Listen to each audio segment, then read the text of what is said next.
Tingnan nyo, ang ganda nung kanal dito sa amin. Kasi ano siya, malinis. So kahit saan pwede kang maligo. Ayan, tingnan nyo. Pero sabi nila, ang kanal daw na dito sa amin ay pwede mong inumin sa sobrang linis. So, i-try natin. Experience natin. No. Sobrang linis niya. Ayan, tingnan nyo naman. Talagang napakalinis ng tubig. Ayan, pinagmamalaki namin dito kasi alam nyo, yung tubig dito, pwede mo siyang inumin.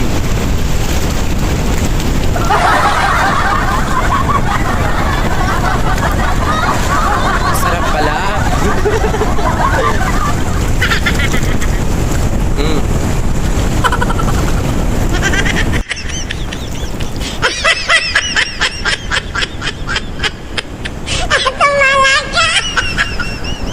So yun, kaya ano pa hinintay nyo guys, pumasyal na kayo dito sa amin ngayon sa amin, dito sa Kasiguran Aurora, dahil bukod sa pwede kang maligo dito sa ilog, ay sa kanal,